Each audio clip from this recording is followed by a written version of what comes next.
attached to us was that there was a big suspicion about her being abused by her father figure. That it wasn't clear whether he really was her father, but her mum was the male in the household.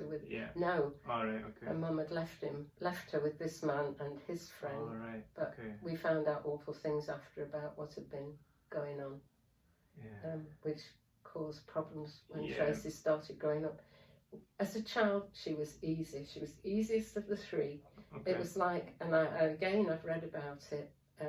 Children who'd been abused, they seem to be able to shut the door on it while they're children, but it resurfaces usually at teenage and causes a lot of problems. And that's what happened. I wish we had been told more and given more help before we got to that teenage stage. Yes, she was easy. That was raggy room and everything, and she didn't want to talk about it, and occasional. And normally you talk to children about, because it's healthy for them to talk about their life, before they came to you if they're older. And, we'd go past a baker's shop and she'd suddenly say, oh, my nana used to make something that smelled like that. She'd nice memories of her grandma, but not so much of her mum and father figure. And, it just blew up at teenage, and she got in the influence of two girls at school who were encouraging her, well, really to take on a male persona, and she wouldn't let us help her, and she wouldn't let us talk to her, and she hated by then her biological parents. She was going to find them and kill them. I said, well, that won't solve anything, will it? And we tried to give her, obviously we're praying for her and trying to help her in the Christian way, and well, if there was a God, why did he let those things happen to me? And I said, well, he didn't leave you in them, he brought you out of them. And there's a way to get help with it, but she couldn't hear it. And it got to such a pitch that I didn't know how much longer I could manage to not say you've got to leave, and I didn't want to say that. She was nearly 16, and by that time she was running away. Audrey had to go and look for her at night. She stole the car and crashed it. She couldn't drive. She was going to a young people's unit, which made things worse, not better. She's getting bad influence by the other kids. Taking overdoses. Rampaging around the house at night and upsetting Jonathan. He didn't understand what was going on. He wouldn't have understood. And it got to a pitch one night where she'd got all the kitchen knives, and she put a note under the door threatening to kill me. I think because she'd got all this anger, and where could it go? And we were there, Wow. So we barricaded the bedroom door and got through that night.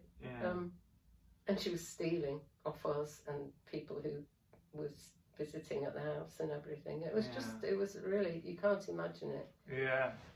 It's really difficult, because I think just being a parent to any child, you don't get taught how to do it. You're you're learning as you go. You don't really know what you're doing.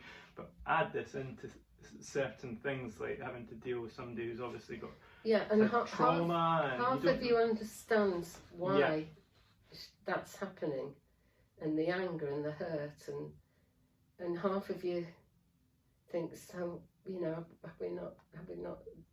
This is something that we should have done or could have done. So did you feel guilt? Guilt. Yeah. So you're constantly wondering what you. Oh no! Could have I mean, done. how much later is it now?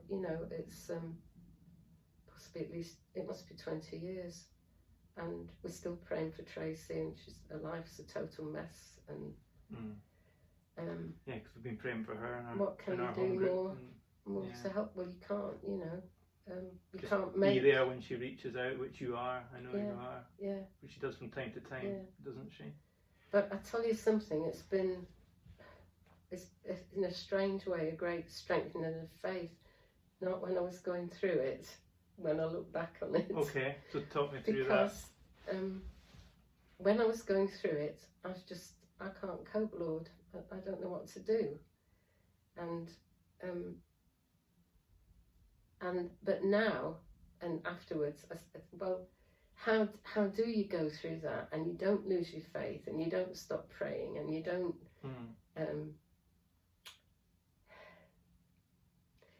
knowing that you've got to the end of what you can do means that you know that God has carried you through it and kept you going. And that is a really strengthening thing. And if you not easy way you're going through it, but awful. no.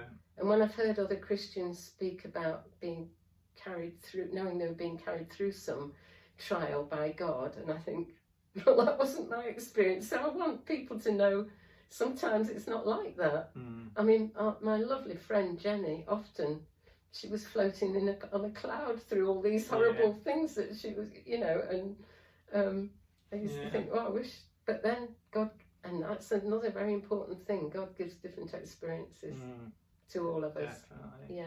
Yeah, I mean, I can't relate, obviously, to a lot of that, but I mean, my dad was a minister, I think I've shared, but my brother, you know, he rebelled, and he got suspended from school, expelled 7 times, expelled from school, and he just lost the plot as a teenager, and you couldn't really foresee it. And now looking back, there are certain things, signs and things, but my mum and dad, they would have I mean, one of the main reasons I played so much sport is because I could get out the house, because I wouldn't be there. I just wanted to be out, but Jonathan obviously couldn't do that because he wasn't able to do it. But Christian families, I think, often feel a great deal of guilt if they have a child that goes wrong. Yeah. And it's the story of the prodigal, you know, that when you pray that they will turn back and ask the Father to forgive them, and he will run and welcome them. And changing slightly, but you were part of a good church at the time. Christianity, or churches, you've got a reputation of you've got to kind of put your Sunday suit on and make everything look like it's all right. And for most families, there's a lot of things that aren't right. And we some of these things we know about, some of the things we don't. How did I imagine you do a lot of families that you knew that everything did seem like it was going very smoothly? How did you deal? Was that an issue? No, did you have support? It was only a small church we were in. Okay. And we were very close. By the time Tracy was a teenager, and we were very close to Humphrey and Ruth, who was Audrey and Humphrey were the elders. They kept the church going, you know. Okay.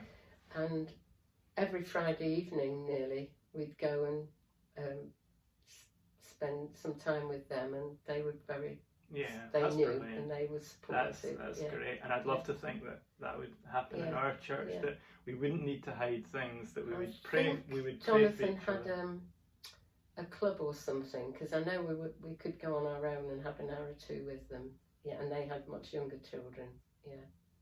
So, but because we were a small church, it wasn't hidden. And people knew. That's good. So you had support there. That's good. Humphrey said, and I'm sure he still does, he's in his 80s now, prays for Tracy every day. You know, there was. That's great. And we keep doing that. And so you stayed in Edinburgh, and Jonathan did eventually leave home. And only about 10 years ago, in his early 30s, he's 43 now. Right, okay. And when he got to about the age of 30, and Audrey had already had one serious illness when Miriam was about 12, and I said, you know, one day we're not going to be here. Jonathan's never going to be independent. He was very well provided for. Had lovely outdoor work at the Pentland Hills and 2 days at a Christian Day Centre. But as you get older, it's harder, because he's a young man. He wants to do things. And he's got enough intelligence to know what he wants to do. I mean, if he had any days off, before I got my eyes open, he'd be in the bedroom with yellow pages planning where we were going to go and what we were going to do. You sport usually, because they're keen on sport. So was that difficult when he? I said, we talked it over, and I said, Audrey was very reluctant that he should go away, and I was, but I also wanted us to plan it while we were still here, but it wasn't something sudden and you ended up somewhere unsuitable. Yeah. But it's the hardest thing we've ever done to you know, and because he's far away. Yeah. But that's only because it was the best place for Jonathan. And it's been a good thing. It has. It's truly Christian. That must be encouraging for you. It's truly Christian, and he's got a variety of activities, and generally he's happy and well provided for. He still has his frustrations. Jonathan's problem is he's able enough to know what he wants to do and not understand why he can't do it all. Yeah. And understand safety issues and things like that. Yeah. So he's physically able. He's fairly mentally able. Oh, that's great. But he's not safe, and he can't. The things you need to live independently, he hasn't got. He hasn't. He can't look after himself properly, and all that kind of thing. You know. Yeah. Yeah. So as always, we kind of focus on a lot of the difficult things that happen in our lives, and we learn a lot from suffering. We learn a lot from difficult things. But I've had a lot of joy and pleasure with, especially because people think with a child with special needs it's all hard. Exactly. Yeah. No. Yeah.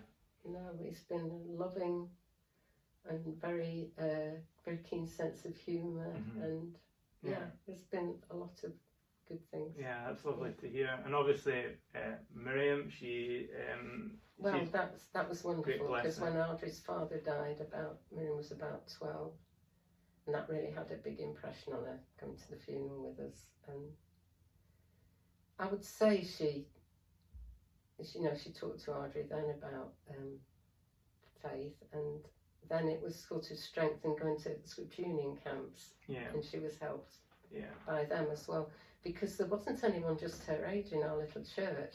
So because it was a small church, so some ages there would be okay. Yeah, we tried to make sure she had Christian friends, so we took her to youth fellowships. You know, there was one at Abbey Hill and one at St Columba's, and we made sure she got Scripture Union holidays so that she did have Christian friends. But it was hard for her, and I actually think it's made her strong. Yeah. As I know, I've got friends who've got children who've been in bigger churches, with very comfortable with lots of friends their own age, teenagers, and they sort of managed to keep their heads below the parapet.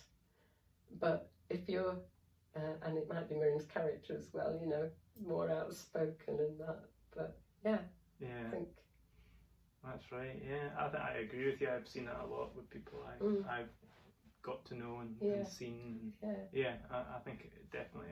And you're really making that decision for yourself. Then you're not. Yes. Because you've had to. It's more difficult. It's more of a sacrifice in some ways. And obviously you've got 3 grandchildren who are absolute doing blessing. Very well. All of them, so loving and And they've not really had, well, since they've come to the living room, they've not had people their own age either. So that's been quite. I think it's been hardest for Susanna, because Rebecca's had a CU friend. Yeah. And Ali knew people at Musselburgh.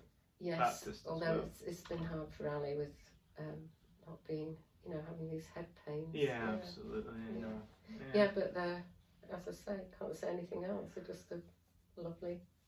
Yes. Lovely so what do you think what would you say to, what messages would you give to others if they were in similar kind of positions to you, young parents, I guess? What would be your advice from what you've experienced? Well, it's funny, because I talked it over recently with Andrew and the others on it in our Wednesday morning, because it was after the talk about Paul cherishing the church, the believers, like a parent cherishes like a child. mother and a father, And I said,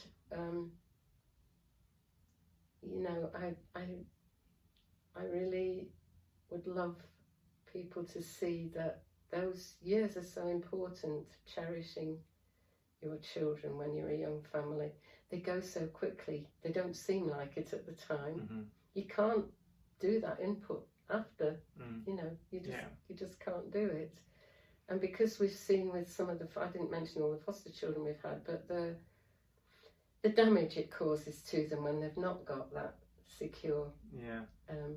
And in fact, how they thrive as soon as they come into a secure, settled environment where they know what's happening and they know they're being cared for and they're getting the meals and they're getting the songs and they're getting the stories and they become different children, you know. Yeah. I just, cherish your children. Audrey's father said he regretted not having spent more time with his children because he was very busy providing for a family of 8. He had a business and he was travelling away.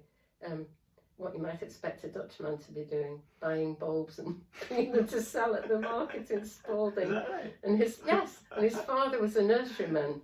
Plants, you see, it was all, and Papa also had a small farm really. So, but he's travelling a lot. Yeah. And so he was away from home. Yeah. Yeah. So that was something that Audrey didn't want to replicate. Exactly, but I think he was forced to by the kind of family situation we had. I don't think it'd have been the same anyway, because in character he's more like his mum than his dad. Okay.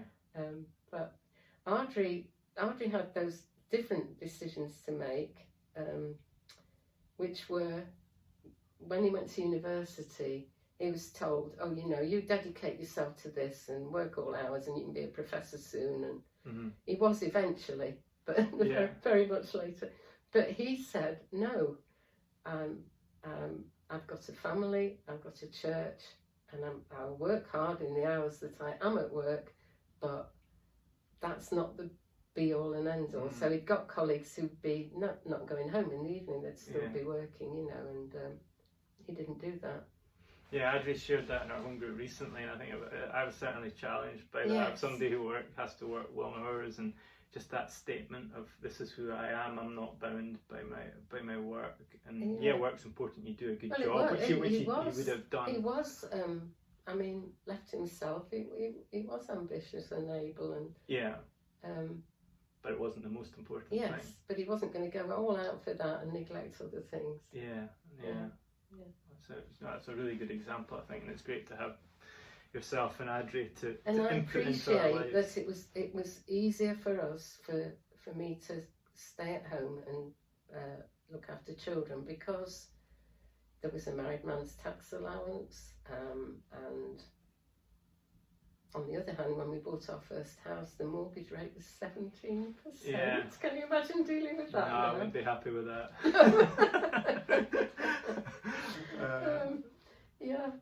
And because we've been able to save up, so we weren't. No, you know, I appreciate that it is harder financially now, but then the expectations are so different, you see, and the pressure of advertising. Because I've talked with other older people my age about what we were willing to start off with, and how now it seems like often young people want to have it all right at the beginning, instead of looking at where you are now and thinking that's taken a lifetime to achieve. I read a little bit about the millennial. That's the kind of 1981 to if you're born 1981. I forget. But that is the kind of mantra of that is you want everything now, and if you don't get it, you move job after a year, and that kind of. I mean, there's a lot of good things about that generation as well, I think. But it's certainly. I'm not saying everything is. Yeah, it's good and bad, but it's certainly something, and also there's a little bit of a. We know best as well, and not looking to the experiences we can learn from the older generation, which they might be different. It's different, but I think it's important. That's another thing that makes me a bit sad sometimes, because we have got loads of experience and we'd love to share things. And I'm not just talking to myself. Older Christians generally, and that should happen in the church. It should. Yes. And but sometimes you think I don't say anything because I'll seem to be disapproving if I say anything, and I'm not. I'm just wanting to encourage people to think. Well, I think if everybody has got the attitude of, well, I'm younger, I want to learn more, but I accept that things are different. I've got to listen, and likewise, the older generation accepting that not everything that happened to me will be the same for that person. Like some of the things you've explained. So if we can work together a bit better. And I'd like to think we try to do that at the living room. Probably could do it a bit better. But yeah, I think it's important. I think these discussions, it's good to happen. My grandchildren get all my stories, so they get them whether they want them or not. Yeah, that's what I like to hear. I'm Gangster Granny, you see. Gangster Granny, yes, okay. Because I'm such a good little girl. Right. I used to get on my reports, Susan is eager to please, you know. I was a good little girl. Yeah. And I'm a bit of a rebel. You've turned it into a rebel. Well, you know, like I quite like my clickbait titles for these podcasts, so maybe I'm going to call this the Gangster Granny. We'll see. I'll think about that. No, that's great. You're a very wise woman, very wise Christian. You're an English teacher. You obviously like reading.